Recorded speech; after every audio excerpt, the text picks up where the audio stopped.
আচ্ছা, কয়দিন আগে যে আমি আলি এক্সপ্রেসে একটা ডিয়ার লাইট অর্ডার করছিলাম, আমার প্রোডাক্টটা কি বিমানবন্দরে আছে না পুড়ে গেছে আল্লাহ ভালো জানে।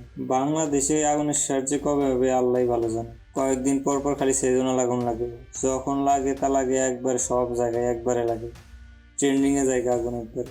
ওই ওই আমাদের দেশের সরকার জানেই জনগণ কয়দিন এটা নিয়ে লাফালাফি করবে, পরে শেষ। সরকার পক্ষ থেকে বিবৃতি, বিরোধী দল থেকে বিবৃতি, এটাই তদন্ত। এদেশে আগুনের তদন্তের তড়াও আর হয় না। বিদেশি যে ক্লায়েন্টরা আছে তারা বিশ্বাস করবে কেমনে?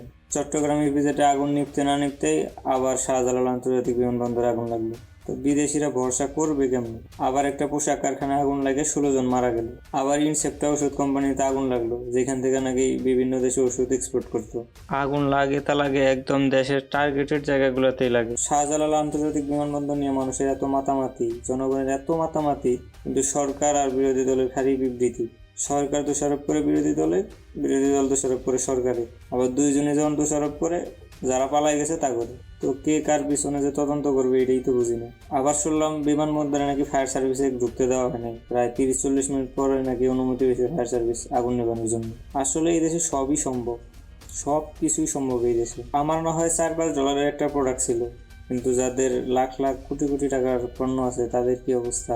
বাংলাদেশের জনগণ বড় কনফিউজে আছে। এই আগুনে কার যে লাভ হইতেছে, কার যে ক্ষতি হইতেছে, কারা যে ষড়যন্ত্র করতেছে, এটা এখনো বুঝতেই আছি না। সরকারে যারা আছে তাদের লাভ আছে কিনা যে নির্বাচন যদি পিছানো যায়, আবার বিরোধী দল যারা তাড়াতাড়ি নির্বাচন যাইতেছে তাদের কোনো লাভ আছে কিনা যাতে তাড়াতাড়ি নির্বাচন দেওয়া হয়, আবার যারা পালাই গেছে তাদের কোনো ষড়যন্ত্র আছে কিনা যে আমরাই ভালো ছিলাম।